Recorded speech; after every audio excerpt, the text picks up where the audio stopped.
So hey guys, in today's video we are gonna be ranking the returning bosses from the Dark Souls Trilogy that appear in Elden Ring Nightreign. There are a total of 6 of them, 2 from each game, and I'm going to rank them from worst to best. Keep in mind though, that I will be ranking them syncing if they fit well in the world of Nightreign and not how good they were at their games. Because, let's be honest here, the chosen Dark Souls 3 bosses are miles away from the other ones. So with that in mind, let's start our ranking and be prepared to get angry, because you're probably not gonna like my number 1 pick. Starting with the worst returning boss in Nightreign, we have the Gaping Dragon. And let's be honest here, the Gaping Dragon in Dark Souls 1 is not a very good boss. What it had in its favor in that game was its cutscene that blew everyone's minds away. In here in Nightreign, he does not have the cutscene, so that's a big minus point for the boss, because we already saw it and there's no impact for seeing him again. As for the boss itself, well, he is unbelievably easy. I would say he is the easiest boss in the entire game, and I'm not just talking about Night Lords or the boss from the first night or the second night. I'm talking about every single boss, even like the Crystallians. I think the Gaping Dragon is an absolute joke. Like, he doesn't do nothing, like basically he jumps and I don't know, he walks. He does like a charge where he walks in our direction, and I don't know, I think he vomits something that something also does, and I don't know, man, like, it's so unbelievably easy. I don't think it fits well in this game at all, because this is an incredibly challenging game, and so this boss really feels out of place here. Another thing that feels a bit out of place, it's the music. I mean, I like the music, but it feels very outdated, so yeah, I think it was kind of an easy choice to go with a Gaping Dragon. Now, for my number 5 pick, I went with the Centipede Demon, which is also from Dark Souls 1. And, at least this boss has something going for it. The visual design seems to be a little bit, I mean, it has to be a bit better, of course, because it looked awful in Dark Souls 1. I mean, it's not like that it do look awful. I mean, that game was made so many years ago, and so of course it got an improved visual design, so that's a better thing, while the Gaping Dragon doesn't look all that different, to be honest. So another thing that I also like, it's that the arena now, it's fields, and it's not, like this crazy thing with orange everywhere that blinds your eyes with all the lava. And yeah, but fight-wise, it's another boss a bit like the Gaping Dragon. Like, I don't think anyone will ever die to this boss. He barely does anything. Like, he also just jumps, and I don't know, he tries to punch you or something like that, and I don't know, there's something that happens at a certain point in the fight. I don't even know what it is, honestly. There's like this creature that throws fire at you. I don't know if it's something that comes out of it. I don't even know if it's something new or if it's when we break the tail. I don't know. You can tell me in the comments, because I don't know. I didn't pay attention. I just knew that I was getting hit by something throwing a fireball, and it does actually good damage. So, it's not like the easiest boss ever. There's a little bit of chance of you might dying. But yeah, it's a boss that I wasn't a fan in Dark Souls 1, and I'm not a fan here in Elden Ring Nightreign. The music also kind of sucks, so yeah, let's move on to number 4, which is 10 billion times better than these two, and probably not a lot of people are not gonna like this pick, but I'm gonna go with a Dancer. Now, the Dancer, unlike the other two, can actually be a challenge, especially when she enters second phase and she starts doing, the spin, like those 6 spins. I think it's 6, I'm not sure, I didn't count them, but I have this idea that there are 6, and that's saying, like, one time she did that, that attack, the spinning attack, and she'd wipe out my entire team. Like, it was insane. Like, that shit does insane damage, and it's not easy to avoid if you're, like, very close to her. Another thing that I really like about this fight is that they add, like, new things, like there's like a trail of fire every time she does certain attacks, so she can hit you even if you're like far away. So that's really cool, and I think it's a boss that can deal very well with 3 people, and I'm thinking about the multiplayer aspect of the game, so basically 3 players fighting them. And unlike the other 2 that I just talked about, which can be completely destroyed, she can deal with 3 people. She has many attacks that you do like a big angle, like almost like a 360, so she can attack enemies even if they're behind her or on the sides. So yeah, the Dancer has also that going for it. But the reason why I put her so low is that, I mean, I have no other way to say this. Like, I did not want the dancer to be in this game. The dancer for me is a very special boss, is one of my favorites. I mean, if you saw my top 10 favorite bosses in Souls games, she's there. I mean, she's at number 10, but she's there. And I think she's probably the most atmospheric boss in all of Souls games. And that is very much due to, you know, the arena, you know, the church or the cathedral she's at with all the candles, and also, you know, the sound of her footsteps, and that is nowhere around here. I mean, the music is here, but I don't know, it just feels that she's out of place, man. It feels like she belongs in Dark Souls 3, in that arena, with that music, with those footsteps. So I really wish they did not have brought her here into this game. But yeah, she's here, so I gotta rank her, and so I give her the number 4 place. Now, for my third boss, I went with Smelter Demon from Dark Souls 2. Now, this is a boss that I think it's crazy underrated. Like, every time I see someone talk about Dark Souls 2, people will always talk, you know, about the Fume Knight or the Pursuer or the Dark Lurker. I rarely see anyone praising Smelter Demon, and I think it's a really good boss in that game.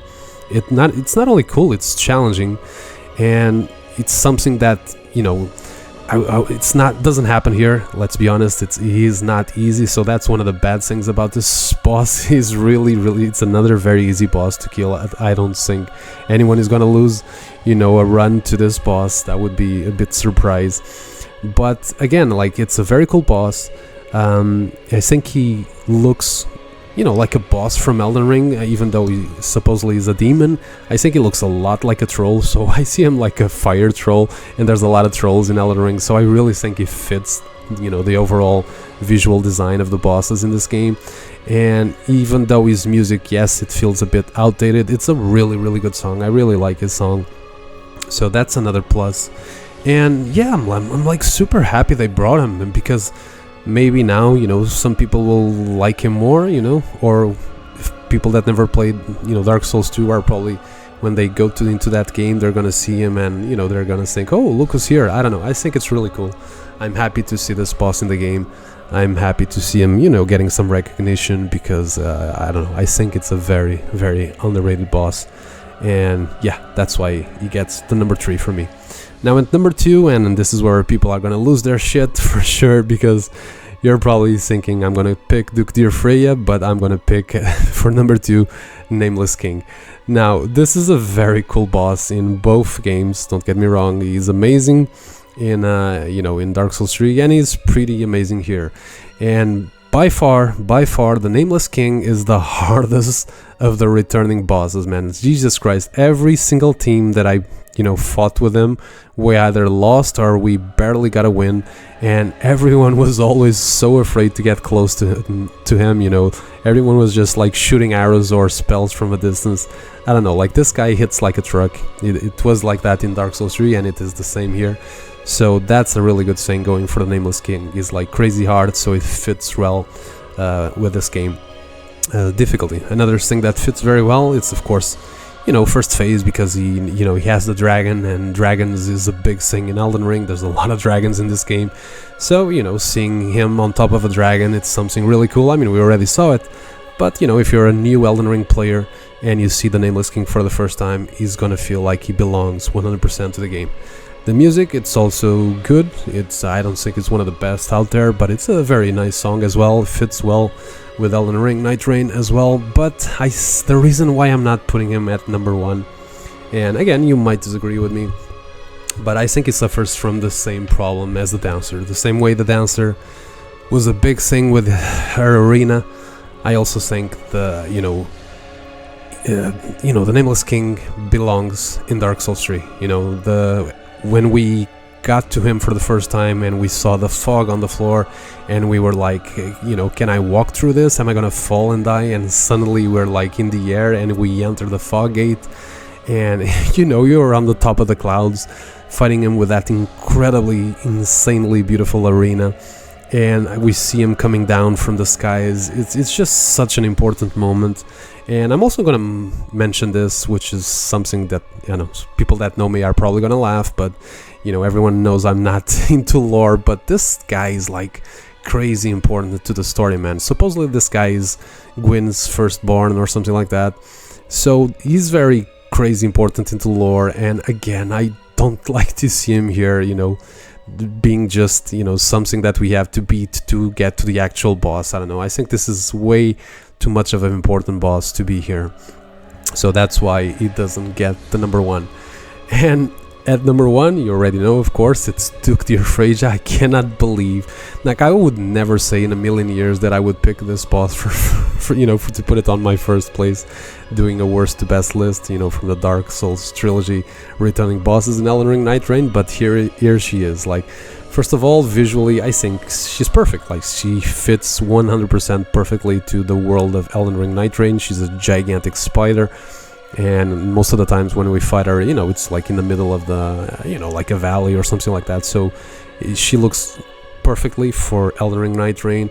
I think she's also very good to deal with 3 players. I'm not saying like she's crazy hard or anything, but she can deal with the players because every time she jumps, she can attack. You know, she can hit every player on the, you know, on the arena. She also attacks with her legs, so she can attack. She can, you know, do damage on everyone. And she has lots and lots of spiders everywhere, and they're always coming, you know, they never stop, which make this fight like very fast paced, which, you know, it's something that Elden Ring Nightreign is. It's a crazy fast paced, you know, game, and so you're always like, you know, trying to hit the head because that's the way you do damage on Duke Freya. And you gotta pay attention to her, and suddenly there's spiders behind you attacking, so you need to go back and go for the spiders, and then you look to the front and she's on the air. I don't know, like, I'm making it sound like it's a hard fight. It's not like hard, but there's a little bit of challenge there, and you gotta move fast. And so again, I think it fits very well with you know, the world of Elden Ring Nightreign. I think the music, it also fits incredibly well. It's a kick-ass music. It's a very stressful music again, because it's a fast game and it's hard, so a stress-inducing music again fits perfectly. And, you know, I also like to see her returning. You know, it's a boss that I don't think many people care much in Dark Souls 2, so here I think she's gonna get some appreciation, especially because I think here in this game she's actually a good boss. So yeah, that's why she's my number one pick. Is she amazing? Absolutely not, but I think it's a very good boss, and compared to the others, she doesn't hurt me, you know, me, because she has returned or anything, and, you know, I think it fits really well with the game. And, you know, in the future, if they bring back more bosses, you know, I hope they don't bring, you know, like super important bosses, man. I saw some people say that, you know, they would like to see Gale in an Evergale, you know, being brought, and I'm like, no, please do not do that. I mean, everyone likes their own things, but I would really not want to see that. If you're gonna bring back more bosses, I don't know, bring like the gargoyles from Dark Souls 1, bring back like, you know, the pursuer from Dark Souls 2, and I don't know, from Dark Souls 3 maybe bring back like 2 Vords at the same time instead of being just one, because it would probably be crazy easy. But I don't know, make 2 at the same time. I don't know, but just don't bring Gale in an Evergale, or I don't know, like Pontiff Sullivan alone in some field against three people. No, I don't want to see that. So yeah, that's my list, guys. Tell me in the comments what you think. I'm probably gonna get some hate about Duke Freya, but yeah, it's a list I wanted to do, and I hope you enjoyed watching, and I see you guys in the next rank, which will probably be Elden Ring Nightreign bosses from easiest to hardest. Okay guys, so see you in the next video. Bye bye.